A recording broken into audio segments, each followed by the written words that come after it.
All right, here we go. Finish strong, baby. It's a Friday, January 27th.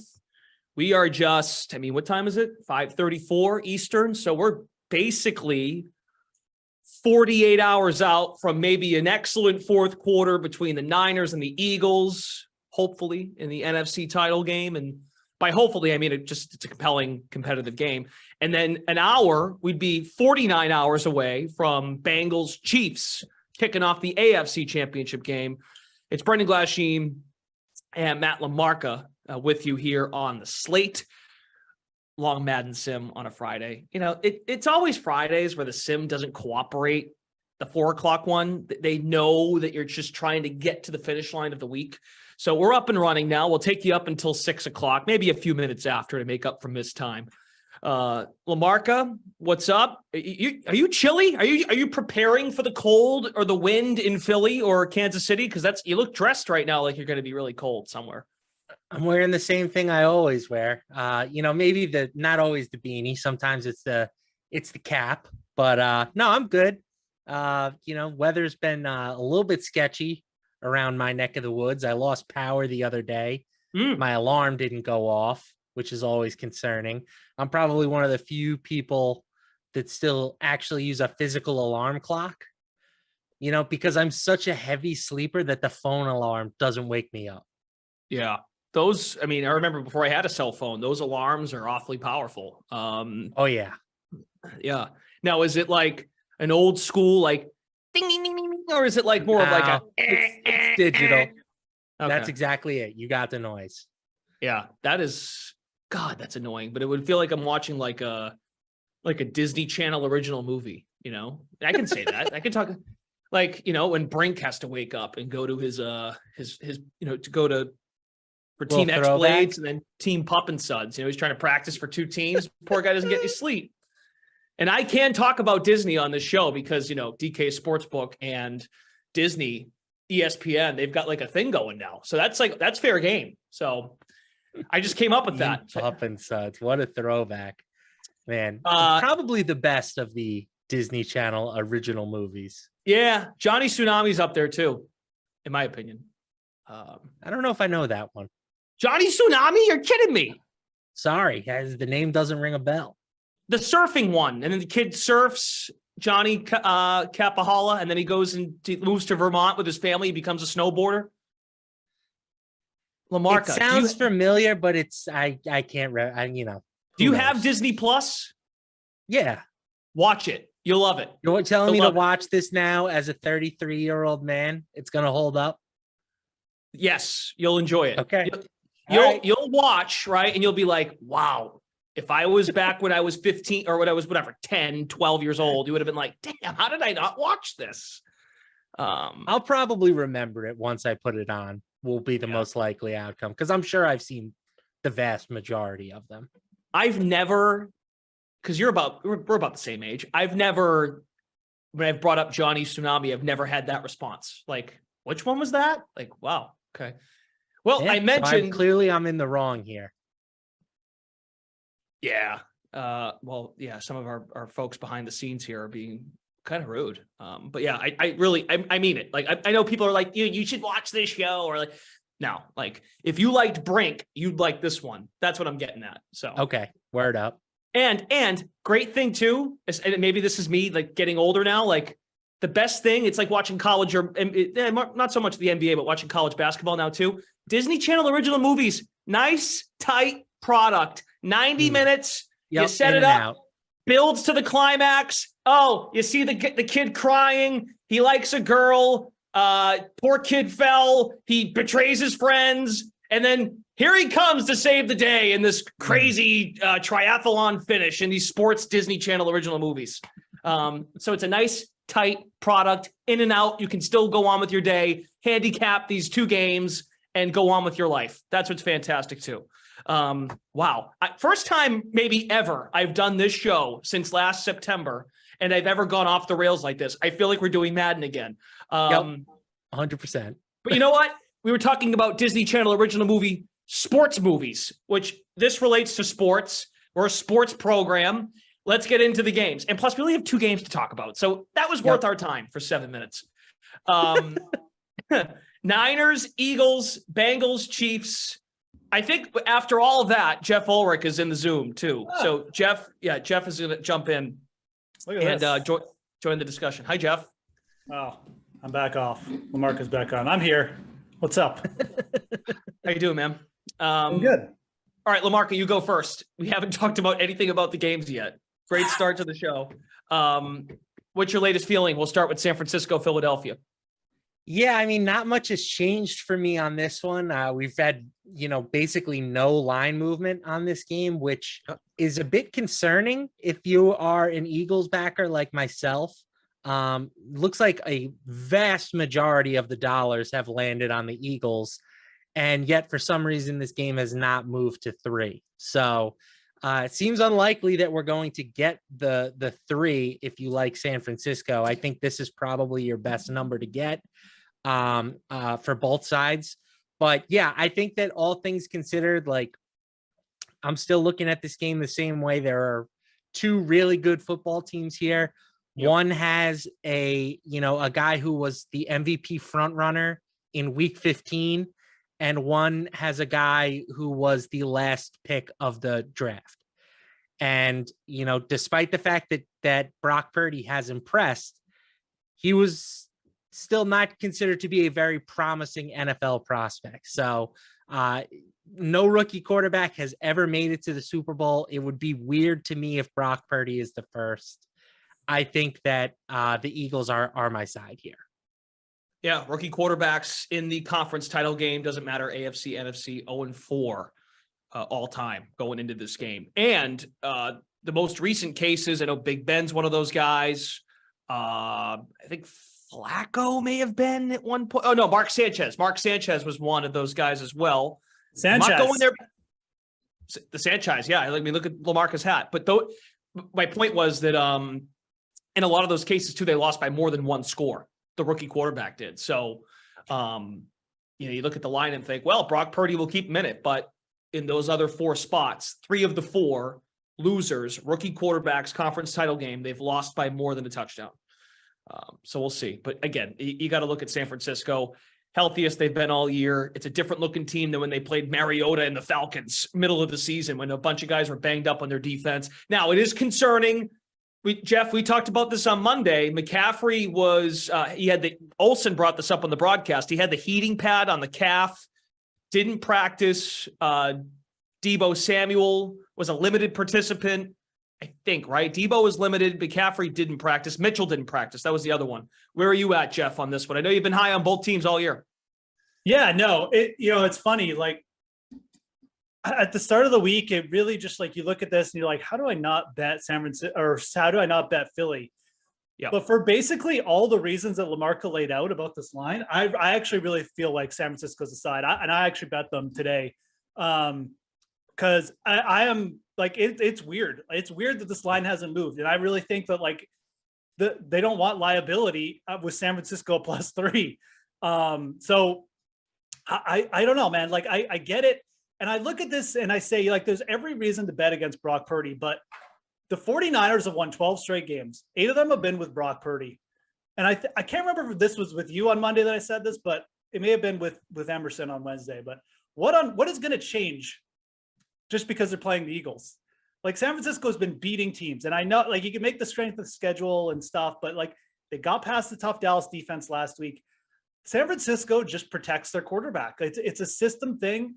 And they have a bunch of players where they can just, make high efficient throws. And I don't know if the Eagles are going to be able to really, like, knock San Francisco off their kind of, like, off kilter enough to beat them. I really don't. I think this will be a very close game. I think it's going to be an intriguing chess match, but I see San Francisco's defense getting a little bit underrated here. I think Hurts is going to be the one making some higher, variance throws and also some, like, carrying the ball potentially for fumbles. So, in a lot of the ways, like, the Eagles offense, it's more explosive, but it's also more perhaps liable to turning the ball over here.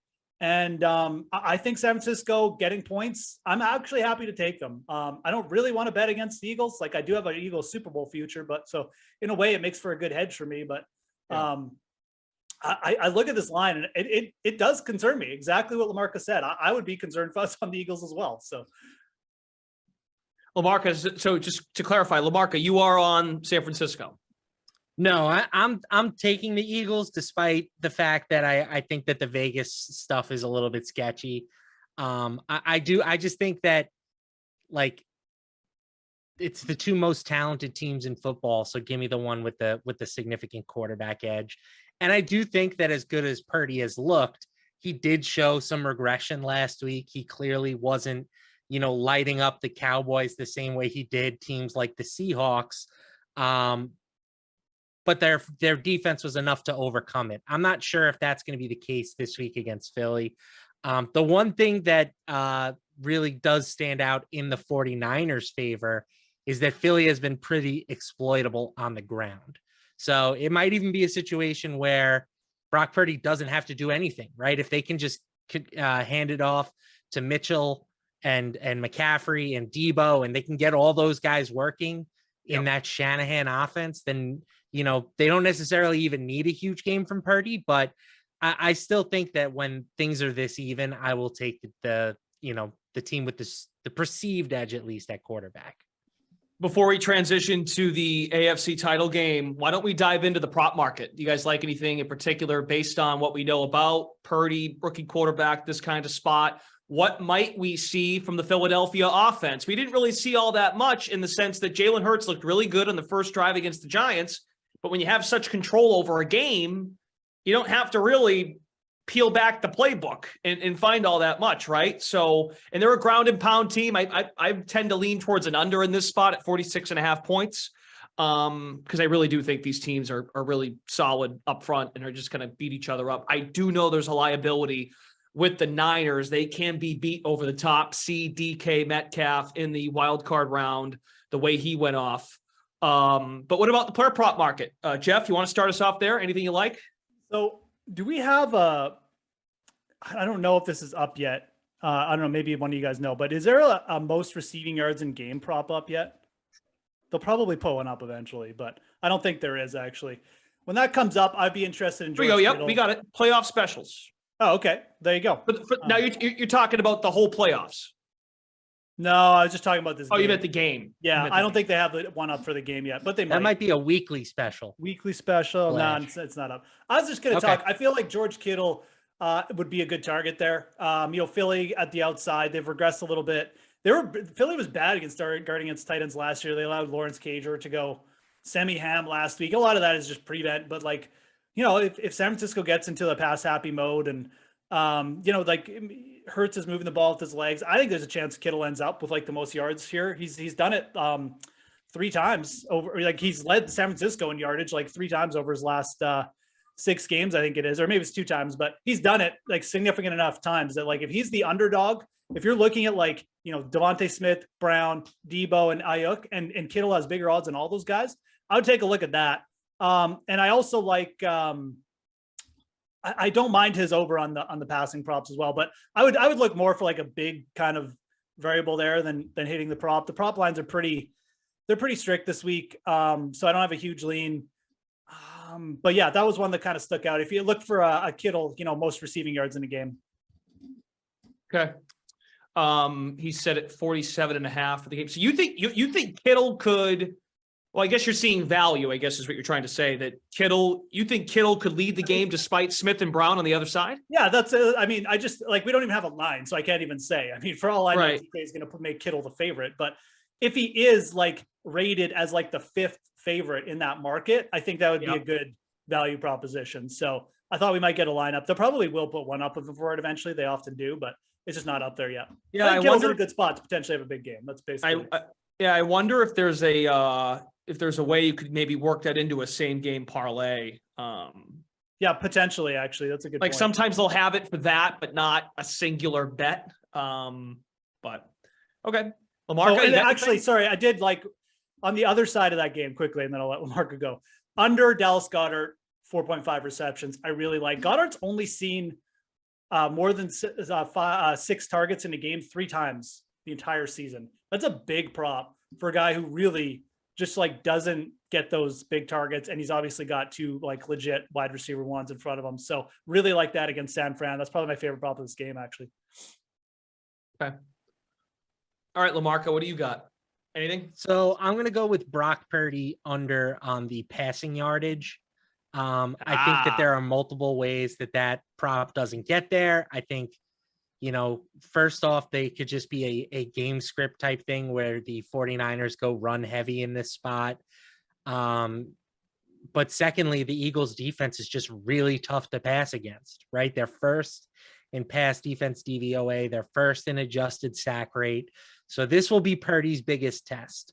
And I think this game stays competitive throughout. So I don't think it's a spot where they're going to need to really unleash his arm, right? I think he's going to probably stay under those 30 pass attempts like he has for most of his tenure here as the 49ers starter. And I don't think he's going to be as efficient as maybe we've seen from him in other weeks. Like last week, he was 19 for 29, 214 yards against the Cowboys. I could see a very similar stat line this week. Lamarca, the Purdy under pass attempts hit for us in the Dallas game. It did by the hook, I think. Yeah, he finished with 29. So, and I got it at 30.5. But okay, one in the hook. Yeah, wanted to share that with you because it got close. I'm like, Shanahan's letting them throw on first down, especially the game-sealing drive at the end when he threw it in the flat. I forget who it was to. It might have been Debo or McCaffrey. I'm like, geez, on first down to ice the game, he's letting this guy throw it in these situations. I was getting very nervous there at the end. Jeff, let's go to you for Kansas City and Cincinnati. Where are you at on the game? Of course, the news of the week is the Mahomes injury, keeping track of the news. Monday, we were together, and at that point in the week, Cincinnati had become favorites because we really didn't know. And then, of course, the footage comes out, the podium, taking the step down, stretching on the practice field. I think most folks are caught up on the Mahomes roller coaster in terms of the line movement. Where are you at on this game? I mean, give me Cincinnati as an underdog. I mean, I don't know why this has moved back. I think we all knew that Mahomes was probably going to play, but he's still injured. And also, like, the Bengals, I think, are just the better team. It's much like San Francisco. Like, we've got a team that's won what? I can't even, like, 9 straight, like 11 of their last 12. They've been winning games big, like by a touchdown. Mm-hmm. And, they've beaten the Chiefs 3 straight times with Joe Burrow. And, you're asking Kansas City, like with a wobbled Mahomes, to do something they haven't done yet. And I just, like, I'm surprised this line moved back. I thought that it would stay at like -1 Cincinnati or something like that. But again, I think that you can learn something from this line. And it's that people are still underrating the Bengals. And I think that's a mistake. I think I'm quite happy here to take them as an under. I just take them straight up on the money line at this point, +100.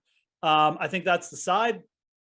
I think that, Kansas City will try to do something different and they'll try to bring some pressure in this game. But like, you've got Jamar Chase. You're going to leave Jamar Chase open. You've got Burrow, who's just been so good at moving in the pocket. His athleticism is underrated. I quite happy to take the Bengals here. You know what I find really interesting too? So if you just start Monday, when we talked Monday, and you work your way through, right? So Monday, since he's a dog. Tuesday, Cincinnati's the favorite. So maybe I was off by a day. Cincinnati became a favorite as of Tuesday. They were still favorites, 1-point favorite on Wednesday. Thursday, back to an underdog. The betting splits, if you go through each day of the week just to follow along, you might be thinking, okay, when Kansas City became +2.5 on Tuesday, did more of the cash start coming in on the Chiefs? That's not the case. Folks have been on Cincinnati. The public has been on Cincinnati, Lamarca, all week, despite the roller coaster. Yeah. And first, I just want to say that while the line movement is fascinating, like anytime we're talking less than 3 points in either direction, it doesn't take much for a line to move, right? Well, and also, we should have said this off the top of the show. You can make an argument for either side here at this time of year, right? We have 21 weeks of data. These are the sharpest lines at any point in the season, right? This weekend and 2 weeks from now, the Super Bowl. Right. So, like the fact that the Chiefs went from -1 to +2.5 to -1, it really doesn't mean much to me. The big number here to consider is that when the Chiefs were in Cincinnati a few weeks ago with a fully healthy Patrick Mahomes, they were favored by 2.5 points on the road. Now that they are playing at home, they are 1 point favorites with a banged up Patrick Mahomes. So it really comes down to how effective you think Mahomes is going to be. If you think Mahomes can be, 80% of what we normally see from him, then -1 is probably a great number. And I think that the Sharps continue to look at the Bengals with skepticism, right? Jeff mentioned that they have been on an absolute roll. They've been covering games, but I think it's 21 clear and 5, that they've also last 26. They've also been very fortunate, right? Like last week, they're playing with a patchwork offensive line, and they face a team that has really struggled to rush the passer. And we're playing on a wet track, where it was tougher to get traction. Now they're facing a Chiefs team, and I think that this is the week where the offensive line injuries really show up. The Chiefs get after the quarterback. They're third this season in adjusted sack rate. I think that they can put some pressure on Burrow. Their offensive line hasn't been great this season, even when they've been fully healthy. So now that you're missing 3 starters, I think this could be the week where they really start to mount up the pressures. Something you said last Friday to LaMarca that I thought was a good point is, let's keep in mind, yes, Cincinnati did improve their offensive line in the offseason, and it was a glaring problem in their run to the Super Bowl. They overcame those problems, but it's not like they added Pro Bowlers everywhere, right? So when their guys went out, it's not like they went from maybe a B to like a C. It's not like there's a significant drop off. And Kappa and Williams are both out. Jeff, I'll throw that back your way. So you think folks are losing sight on Cincinnati being a really good team, but do you look at it and think, well, was that more about Buffalo last week and not properly exploiting Cincinnati's problems up front on the offensive line? Some of what Matt's saying is true, but I would take issue with a lot of what he said, to be honest. We're not talking about like bad teams. They've beaten Kansas City. They covered against Buffalo, beat Baltimore 2 weeks in a row, which isn't as easy as it sounds. Like Baltimore. You're going to give them credit for that playoff win against Buffalo, Jeff? Am I giving them credit? Yeah.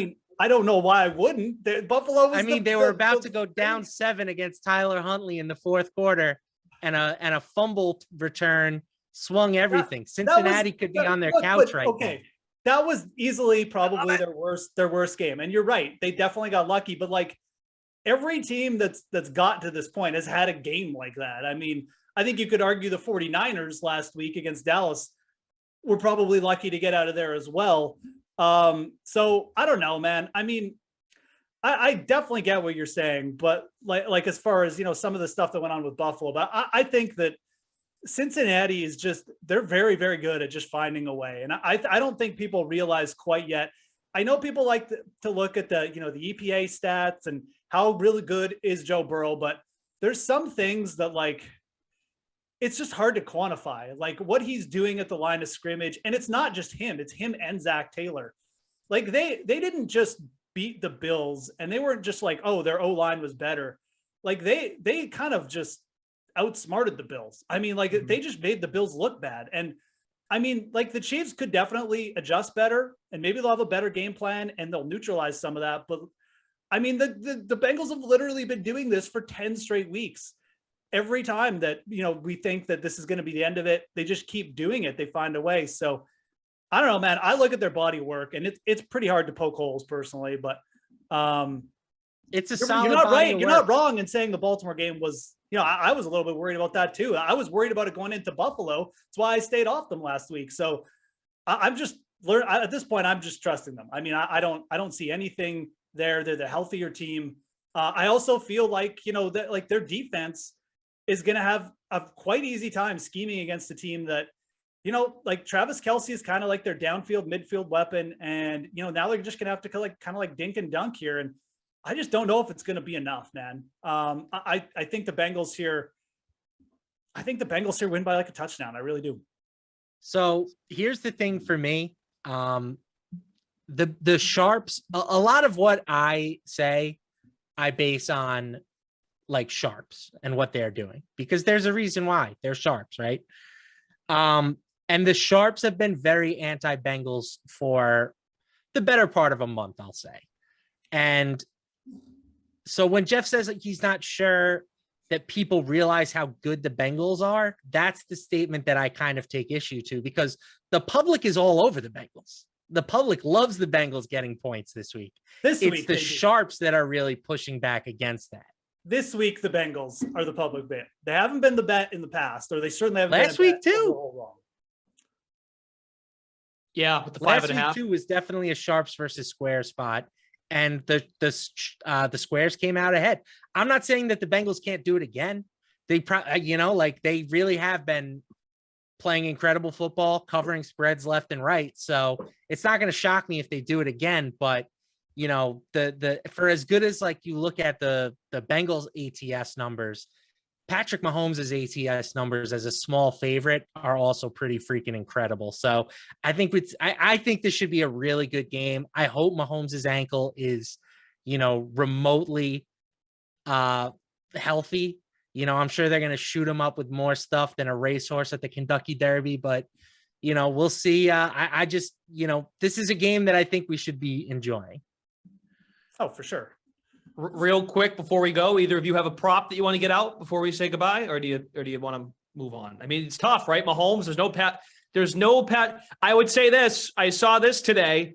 A lot of people taking the cheese on the Patrick Mahomes under passing yards. I'd be careful because he ain't going to scramble. He'll drop back to throw the ball 50 times. Now, the plant foot is a concern. There is also concern if he finishes the game. I realize that obvious caveat, but Patrick Mahomes, the last time he had an ankle sprain, 2019, week 2 against the Raiders, he threw for 440. Granted, it was the Raiders, not the Bengals, but he'll be throwing the ball quite a bit.